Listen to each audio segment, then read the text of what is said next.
বিসমিল্লাহির রহমানির রহিম। আলিফ লাম মিম। এটি আল্লাহর কিতাব, এর মধ্যে কোনো সন্দেহ নেই।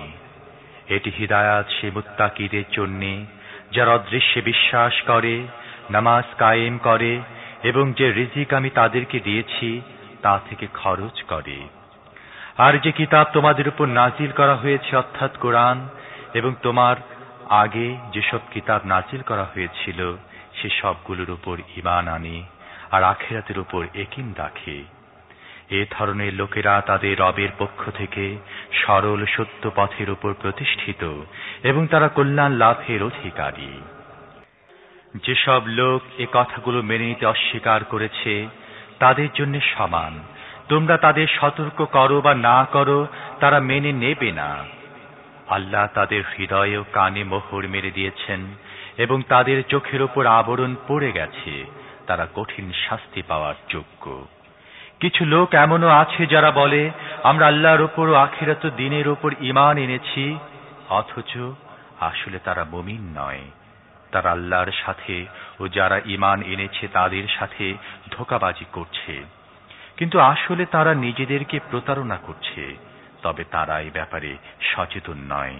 তাদের হৃদয়ে আছে একটি রোগ, আল্লাহ সে রোগ আরো বেশি বাড়িয়ে দিয়েছেন। আর যে মিথ্যা তারা বলে তার বিনিময়ে তাদের জন্য রয়েছে যন্ত্রণাদায়ক শাস্তি। আল্লাহ এদের সাথে তামাশা করছেন, এদের রশি দীর্ঘায়িত বা ঢিল দিয়ে যাচ্ছেন এবং এরা নিজেদের আল্লাহদ্রোহিতার মধ্যে অন্ধের মতো পথ হাতড়ে মরছে। এরা এই হিদায়াতের বিনিময়ে গোমরাহি কিনে নিয়েছে, কিন্তু এই সওদাটি তাদের জন্য লাভজনক নয় এবং এরা মোটেই সঠিক পথে অবস্থান করছে না। এদের দৃষ্টান্ত হচ্ছে, যেমন এক ব্যক্তি আগুন জ্বালালো এবং যখনই সেই আগুন চারপাশ আলোকিত করল, তখন আল্লাহ তাদের দৃষ্টিশক্তি ছিনিয়ে নিলেন এবং তাদের ছেড়ে দিলেন এমন অবস্থায় যখন অন্ধকারের মধ্যে তারা কিছুই দেখতে পাচ্ছিল না। তারা কালা, বোবা, অন্ধ, তারা আর ফিরে আসবে না। অথবা এদের দৃষ্টান্ত এমন যে আকাশ থেকে মুষলধারে বৃষ্টি পড়ছে, তার সাথে আছে অন্ধকার মেঘমালা, বজ্রের গর্জন ও বিদ্যুৎ চমক। বজ্রপাতের আওয়াজ শুনে নিজেদের প্রাণের ভয়ে এরা কানে আঙুল ঢুকিয়ে দেয়। আল্লাহ এ সত্য অস্বীকারীদেরকে সব দিক দিয়ে ঘিরে রেখেছেন। বিদ্যুৎ চমকে তাদের অবস্থায় দাঁড়িয়েছে, যেন বিদ্যুৎ শীঘ্রই তাদের দৃষ্টিশক্তি ছিনিয়ে নেবে। যখন সামান্য একটু আলো তার অনুভব করে, তখন তার মধ্যে তারা কিছু দূর চলে এবং যখন তাদের উপর অন্ধকার ছেয়ে যায় তারা দাঁড়িয়ে পড়ে। আল্লাহ চাইলে তাদের শ্রবণ শক্তি ও দৃষ্টিশক্তি একেবারে কেড়ে নিতে পারতেন। নিঃসন্দেহে তিনি সব কিছুর উপর শক্তিশালী। হে মানব জাতি, ইবাদত করো তোমাদের রবের, যিনি তোমাদের ও তোমাদের পূর্বে যারা অতিক্রান্ত হয়েছে তাদের সবার সৃষ্টিকর্তা। এভাবেই তোমরা নিষ্কৃতি লাভের আশা করতে পারো। তিনি তোমাদের জন্য মাটির শয্যা বিছিয়েছেন, আকাশের ছাদ তৈরি করেছেন, ওপর থেকে পানি বর্ষণ করেছেন এবং তার সাহায্যে সব রকমের ফসলাদি উৎপন্ন করে তোমাদের আহার জুগিয়েছেন। কাজে এ কথা জানার পর তোমরা অন্যদেরকে আল্লাহর প্রতিপক্ষে পরিণত করো না। আর যে কিতাবটি আমি আমার বান্দার উপর নাজিল করেছি সেটি আমার কিনা, এ ব্যাপারে যদি তোমরা সন্দেহ পোষণ করে থাকো, তাহলে তার মতো একটি সূরা তৈরি করে আনো এবং নিজেদের সমস্ত সমর্থক গোষ্ঠীকে ডেকে আনো এক আল্লাহকে ছাড়া, আর যার যার চাও তার সাহায্য নাও। যদি তোমরা সত্যবাদী হও তাহলে এই কাজটি করে দেখাও। কিন্তু যদি তোমরা এমনটি না করো আর নিঃসন্দেহে কখনই তোমরা এটা করতে পারবে না, তাহলে ভয় করো সেই আগুনকে যার ইন্ধন হবে মানুষ ও পাথর, যা তৈরি রাখা হয়েছে সত্য অস্বীকারীদের জন্য। আর হে নবী, যারা এই কিতাবের উপর ঈমান আনবে এবং এর বিধান অনুযায়ী নিজেদের কার্যধারা সংশোধন করে নেবে, তাদেরকে মর্মে সুখবর দাও যে তাদের জন্য এমন সব বাগান আছে যা নিম্ন দেশ দিয়ে প্রবাহিত হবে ঝর্ণাধারা। সেই বাগানের ফল দেখতে দুনিয়ার ফলের মতোই হবে। যখন কোনো ফল তাদের দেয়া হবে খাবারের জন্য, তারা বলে উঠবে, এ ধরনের ফল ইতিপূর্বে দুনিয়া আমাদের দেয়া হতো। তাদের জন্য সেখানে থাকবে পাক পবিত্র স্ত্রীগণ এবং তারা সেখানে থাকবে চিরকাল।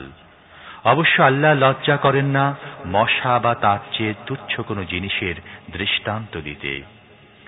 যারা সত্য গ্রহণকারী তারা এই দৃষ্টান্ত উপমাগুলো দেখে জানতে পারে এগুলো সত্য, এগুলো এসেছে তাদের রবেরই পক্ষ থেকে। আর যারা সত্যকে গ্রহণ করতে প্রস্তুত নয় তারা এগুলো শুনে বলতে থাকে, এ ধরনের দৃষ্টান্ত উপমার সাথে আল্লাহর কি সম্পর্ক? এভাবে আল্লাহ একই কথার সাহায্যে অনেককে গোমরাহিতে লিপ্ত করেন, আবার অনেককে দেখান সরল সোজা পথ। আর তিনি গোমরাহির মধ্যে তাদেরকে নিক্ষেপ করেন যারা ফাসিক। যারা আল্লাহর সাথে মজবুতভাবে অঙ্গীকার করার পর আবার তা ভেঙে ফেলে, আল্লাহ যাকে জোড়ার হুকুম দিয়েছেন তাকে কেটে ফেলে এবং জমিনে ফাসাদ সৃষ্টি করে চলে, আসলে এরাই হবে ক্ষতিগ্রস্ত। তোমরা আল্লাহর সাথে কেমন করে কুফরির আচরণ করতে পারো, অথচ তোমরা ছিলে প্রাণহীন। তিনি তোমাদের জীবন দান করেছেন, অতঃপর তিনি তোমাদের প্রাণ হরণ করবেন এবং অতঃপর তিনি তোমাদের জীবন দান করবেন। তারপর তারই দিকে তোমাদের ফিরে যেতে হবে। তিনি পৃথিবীতে তোমাদের জন্য সমস্ত জিনিস সৃষ্টি করলেন, তারপর উপরের দিকে লক্ষ্য করলেন এবং 7 আকাশ বিন্যস্ত করলেন। তিনি সব জিনিসের জ্ঞান রাখেন। আবার সেই সময়ের কথা একটু স্মরণ করো যখন তোমাদের রব ফেরেশতাদের বলেছিলেন, আমি পৃথিবীতে একজন খলিফা প্রতিনিধি নিযুক্ত করতে চাই। তারা বলল, আপনি কি পৃথিবীতে এমন কাউকে নিযুক্ত করতে চান যে সেখানকার ব্যবস্থাপনাকে বিপর্যস্ত করবে এবং রক্তপাত করবে? আপনার প্রশংসা ও স্তুতি সহকারে তসবিহ পাঠ এবং আপনার পবিত্রতা বর্ণনা তো আমরা করেই যাচ্ছি। আল্লাহ বললেন, আমি যা জানি তোমরা তা জানো না। অতঃপর আল্লাহ আদমকে সমস্ত জিনিসের নাম শেখালেন। তারপর সেগুলো পেশ করলেন ফেরেশতাদের সামনে এবং বললেন, যদি তোমাদের ধারণা সঠিক হয়, অর্থাৎ কোন প্রতিনিধি নিযুক্ত করলে ব্যবস্থাপনা বিপর্যস্ত হবে, তাহলে একটু বলো তো দেখি এই জিনিসগুলোর নাম। তখন আমরা আদমকে বললাম, তুমিও তোমার স্ত্রী উভয়ই জান্নাতে থাকো এবং এখানে স্বাচ্ছন্দ্যের সাথে ইচ্ছে মতো খেতে থাকো, তবে এই গাছটির কাছে যেও না, অন্যথায় তোমরা দুজন জালেমদের অন্তর্ভুক্ত হয়ে যাবে। শেষ পর্যন্ত শয়তান তাদেরকে সেই গাছটির লোভ দেখিয়ে আমার হুকুমের আনুগত্য থেকে সরিয়ে দিল এবং যে অবস্থার মধ্যে তারা ছিল তা থেকে তাদেরকে বের করে ছাড়ল। আমি আদেশ করলাম, এখন তোমরা সবাই এখান থেকে নেমে যাও, তোমরা একে অপরের শত্রু। তোমাদের একটি নির্দিষ্ট সময় পর্যন্ত পৃথিবীতে অবস্থান করতে ও জীবন অতিবাহিত করতে হবে। তখন আদম তার রবের কাছ থেকে কয়েকটি বাক্য শিখে নিয়ে তওবা করল। তার রব তার সেই তওবা কবুল করে নিলেন, কারণ তিনি বড়ই ক্ষমাশীল ও অনুগ্রহকারী। এরপর যখন আমার পক্ষ থেকে কোনো হিদায়াত তোমাদের কাছে পৌঁছবে, তখন যারা আমার সেই হিদায়াতে অনুসরণ করবে তাদের জন্য থাকবে না কোনো ভয়, দুঃখ, বেদনা। আর যারা একে গ্রহণ করতে অস্বীকৃতি জানাবে এবং আমার আয়াতকে মিথ্যা বলে উড়িয়ে দেবে, তারা হবে আগুনের মধ্যে প্রবেশকারী, সেখানে তারা থাকবে চিরকাল। হে বনী ইসরাইল, আমার সেই নিয়ামতের কথা মনে করো যা আমি তোমাদের দান করেছিলাম। আমার সাথে তোমাদের যে অঙ্গীকার ছিল তা পূর্ণ করো, তাহলে তোমাদের সাথে আমার যে অঙ্গীকার ছিল তা আমি পূর্ণ করব এবং তোমরা একমাত্র আমাকেই ভয় করো। আর আমি যে কিতাব পাঠিয়েছি তার উপর ঈমান আনো। তোমাদের কাছে আগে থেকে যে কিতাব ছিল এটি তার সত্যতা সমর্থনকারী। কাজেই সবার আগে তোমরাই এর অস্বীকারী হইও না। সামান্য দামে আমার আয়াত বিক্রি করো না। আমার গজব থেকে আত্মরক্ষা করো। মিথ্যার রঙে রাঙিয়ে সত্যকে সন্দেহযুক্ত করো না এবং জেনে বুঝে সত্যকে গোপন করার চেষ্টা করো না। নামাজ কায়েম করো, যাকাত দাও এবং যারা আমার সামনে অবনত হচ্ছে তাদের সাথে তোমরাও অবনত হও। তোমরা অন্যদের সৎকর্মশীলতার পথ অবলম্বন করতে বলো, কিন্তু নিজেদের কথা ভুলে যাও, অথচ তোমরা কিতাব পাঠ করে থাকো। তোমরা কি জ্ঞান বুদ্ধি একটু কাজে লাগাও না? সবর নামাজ সহকারে সাহায্য চাও, নিঃসন্দেহে নামাজ বড়ই কঠিন কাজ, কিন্তু সেসব অনুগত বান্দাদের জন্য কঠিন নয় যারা মনে করে সব শেষে তাদের মিলতে হবে তাদের রবের সাথে এবং তারই দিকে ফিরে যেতে হবে। হে বনী ইসরায়েল, আমার সে নিয়ামতের কথা স্মরণ করো যা আমি তোমাদের দান করেছিলাম, এবং এ কথাটিও যে আমি দুনিয়ার সমস্ত জাতিদের ওপর তোমাদের শ্রেষ্ঠত্ব দান করেছিলাম। আর ভয় করো সেই দিনকে যেদিন কেউ কারো সামান্যতম কাজে লাগবে না, কারো পক্ষ থেকে সুপারিশ গৃহীত হবে না, বিনিময় নিয়ে কাউকে ছেড়ে দেয়া হবে না, এবং অপরাধীরা কোথাও থেকে সাহায্য লাভ করতে পারবে না। স্মরণ করো সেই সময়ের কথা যখন আমরা ফিরআউনী দলের দাসত্ব থেকে তোমাদের মুক্তি দিয়েছিলাম।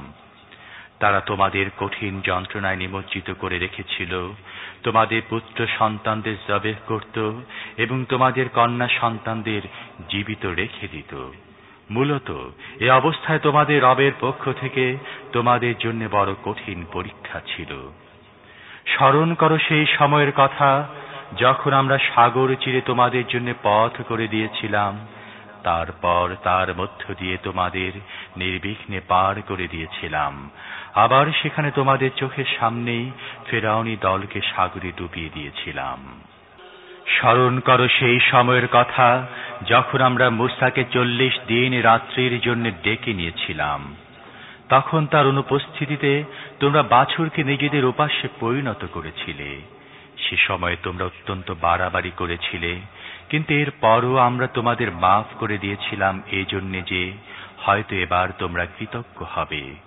স্মরণ করো ঠিক যখন তোমরা এই জুলুম করছিলে সে সময় আমরা মূসাকে কিতাব ও ফুরকান দিয়েছিলাম যাতে তার মাধ্যমে তোমরা সোজা পথ পেতে পারো। স্মরণ করো যখন মূসা এই নিয়ামত নিয়ে ফিরে এসে নিজের জাতিকে বলল, হে লোকেরা, তোমরা বাছুরকে উপাস্য বানিয়ে নিজেদের উপর বড়ই জুলুম করছো। কাজেই তোমরা নিজেদের স্রষ্টার কাছে তওবা করো এবং নিজেদেরকে হত্যা করো। এরই মধ্যে তোমাদের স্রষ্টার কাছে তোমাদের কল্যাণ নিহিত রয়েছে। সে সময় তোমাদের স্রষ্টা তোমাদের তওবা কবুল করে নিয়েছিলেন, কারণ তিনি বড়ই ক্ষমাশীল ও অনুগ্রহকারী। স্মরণ করো যখন তোমরা মূসাকে বলেছিলে, আমরা কখনো তোমার কথা বিশ্বাস করব না যতক্ষণ না আমরা স্বচক্ষে আল্লাহকে তোমার সাথে প্রকাশ্যে কথা বলতে দেখব। সে সময় তোমাদের চোখের সামনে তোমাদের উপর একটি ভয়াবহ বজ্রপাত হলো, তোমরা নিষ্প্রাণ হয়ে পড়ে গেলে, কিন্তু আবার আমরা তোমাদের বাঁচিয়ে জীবিত করলাম।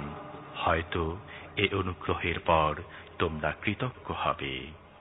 আমরা তোমাদের উপর মেঘমালা ছায়া দান করলাম, তোমাদের জন্য সরবরাহ করলাম মান্না ও সালোয়ার খাদ্য, এবং তোমাদের বললাম যে পবিত্র দ্রব্য সামগ্রী আমরা তোমাদের দিয়েছি তা থেকে খাও।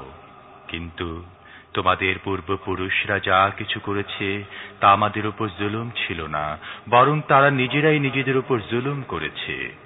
আরো স্মরণ করো যখন আমরা বলেছিলাম, তোমাদের সামনের এই জনপদে প্রবেশ করো এবং সেখানকার উৎপন্ন দ্রব্যাদি যেমন ইচ্ছা খাও মজা করে, কিন্তু জনপদের দুয়ারে সিজদা অবনত হয়ে প্রবেশ করবে হিত্তাতুন হিত্তাতুন বলতে বলতে।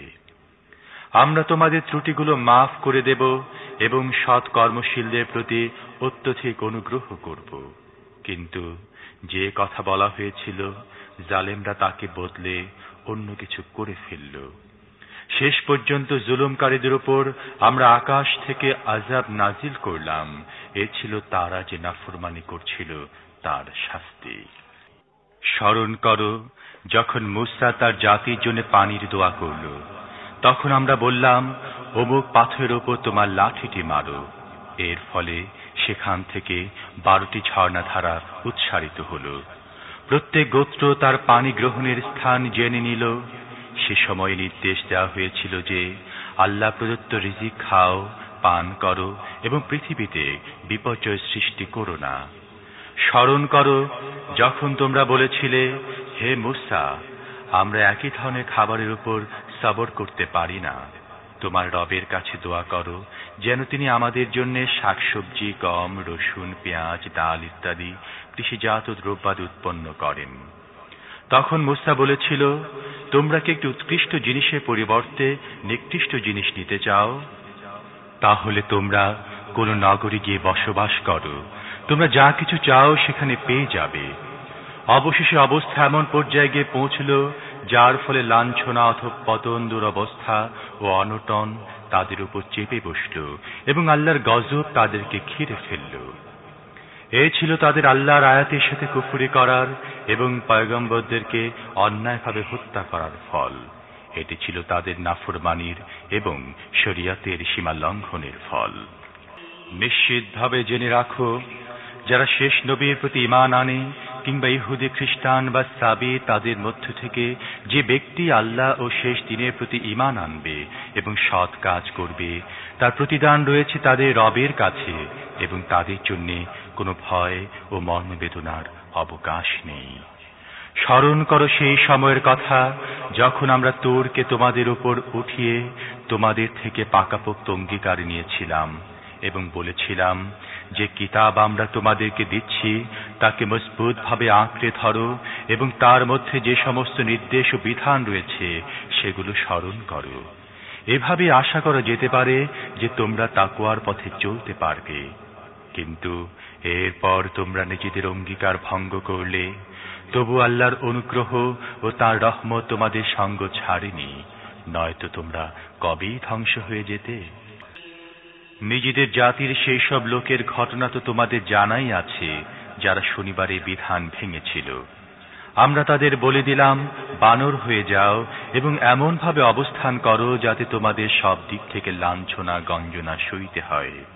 এভাবে আমরা তাদের পরিণতিকে সমকালীন লোকদের এবং পরবর্তী বংশধরদের জন্য শিক্ষণীয় এবং যারা আল্লাহকে ভয় করে তাদের জন্য মহান উপদেশে পরিণত করেছি। এরপর স্মরণ করো সেই ঘটনার কথা যখন মূসা তার জাতিকে বলল, আল্লাহ তোমাদের একটি গাভী জবেহ করার হুকুম দিচ্ছেন। তারা বলল, তুমি কি আমাদের সাথে ঠাট্টা করছো? মূসা বলল, নিরেট মূর্খদের মতো কথা বলা থেকে আমি আল্লাহর কাছে আশ্রয়ে যাচ্ছি। তারা বলল, আচ্ছা, তাহলে তোমার রবের কাছে আবেদন করো, তিনি যেন সেই গাভীর কিছু বিস্তারিত বিবরণ আমাদের জানিয়ে দেন। মূসা জবাব দিল, আল্লাহ বলছেন, সেটি অবশ্যই এমন একটি গাভী হতে হবে যে বৃদ্ধা নয়, একেবারে ছোট্ট বাছুরটিও নয়, বরং হবে মাঝারি বয়সের। কাজে যেমনটি হুকুম দেয়া হয় ঠিক তেমনটি করো। আবার তারা বলতে লাগলো, তোমার রবের কাছে আরো জিজ্ঞাসা করো, তার রংটি কেমন হবে? মূসা জবাব দিল, তিনি বলছেন, গাভীটি অবশ্যই হলুদ রঙের হতে হবে। তার রং এতই উজ্জ্বল হবে যাতে তা দেখে মানুষের মন ভরে যায়। আবার তারা বলল, তোমার রবের কাছ থেকে এবার পরিষ্কারভাবে জেনে নাও তিনি কেমন ধরনের গাভী চান। গাভীটি নির্ধারণ করার ব্যাপারে আমরা সন্দিগ্ধ হয়ে পড়েছি। আল্লাহ চাইলে আমরা অবশ্যই এটি বের করে ফেলব। মূসা জবাব দিল, আল্লাহ বলছেন, সেটি এমন একটি গাভী যাকে কোনো কাজে নিযুক্ত করা হয় না, জমি চাষ বা খেতে পানি সেচ কোনোটি করে না, সুস্থ সবল ও নিখুঁত। এ কথায় তারা বলে উঠল, হ্যাঁ, এবার তুমি ঠিক সন্ধান দিয়েছ। অতঃপর তারা তাকে জবেহ করল, অন্যথায় তারা এমনটি করত বলে মনে হচ্ছিল না। আর স্মরণ করো সেই ঘটনার কথা যখন তোমরা এক ব্যক্তিকে হত্যা করছিলে এবং একজন আরেকজনের বিরুদ্ধে হত্যার অভিযোগ আনছিলে। আর আল্লাহ সিদ্ধান্ত করছিলেন, তোমরা যা কিছু গোপন করছো তা তিনি প্রকাশ করে দেবেন। সে সময় আমরা হুকুম দিলাম, নিহতের লাশকে তার একটি অংশ দিয়ে আঘাত করো। দেখো, এভাবে আল্লাহ মৃতদের জীবন দান করেন এবং তোমাদেরকে নিজের নিশানি দেখান যাতে তোমরা অনুধাবন করতে পারো। কিন্তু এ ধরনের নিশানি দেখার পরও তোমাদের দিল কঠিন হয়ে গেছে, পাথরের মতো কঠিন, বরং তার চেয়েও কঠিন। কারণ এমন অনেক পাথর আছে যার মধ্য দিয়ে ঝর্ণাধারা প্রবাহিত হয়, আবার অনেক পাথর ফেটে গেলে তার মধ্য থেকে পানি বের হয়ে আসে। আবার কোনো কোনো পাথর আল্লাহর ভয়ে কাঁপতে কাঁপতে পড়েও যায়। আল্লাহ তোমাদের কর্মকাণ্ড সম্পর্কে বেখবর নন। হে মুসলমানরা, তোমরা কি তাদের থেকে আশা করো তারা তোমাদের দাওয়াতের উপর ঈমান আনবে? অথচ তাদের একটি দলে চিরাচরিত রীতি এই চলে আসছে যে আল্লাহর কালাম শোনার পর খুব ভালো করে জেনে বুঝে সজ্ঞানে তার মধ্যে তাহরিফ বা বিকৃতি সাধন করেছে।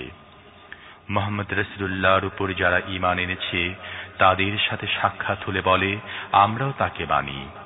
আবার যখন পরস্পরের সাথে নিরিবিলিতে কথা হয় তখন বলে, তোমরা কি বুদ্ধিভ্রষ্ট হয়ে গেলে? এদেরকে তোমরা এমন সব কথা বলে দিচ্ছ যা আল্লাহ তোমাদের কাছে প্রকাশ করে দিয়েছেন। ফলে এরা তোমাদের রবের কাছে তোমাদের মোকাবিলায় তোমাদের এই কথাকে প্রমাণ হিসেবে পেশ করবে। এরা কি জানে না যা কিছু এরা গোপন করছে এবং যা কিছু প্রকাশ করছে সমস্তই আল্লাহ জানেন? এদের মধ্যে দ্বিতীয় একটি দল হচ্ছে নিরক্ষরদের। তাদের কিতাবের জ্ঞান নেই, নিজেদের ভিত্তিহীন আশা আকাঙ্ক্ষাগুলো নিয়ে বসে আছে এবং নিছক অনুমান ও ধারণার উপর নির্ভর করে চলছে। কাজেই তাদের জন্য ধ্বংস অবধারিত। যারা সহস্তে শরীয়তের লিখন লেখে তারপর লোকদের বলে এটা আল্লাহর পক্ষ থেকে এসেছে, এভাবে তারা এর বিনিময়ে সামান্য স্বার্থ লাভ করে। তাদের হাতের এই লিখন তাদের ধ্বংসের কারণ এবং তাদের এই উপার্জনও তাদের ধ্বংসের উপকরণ।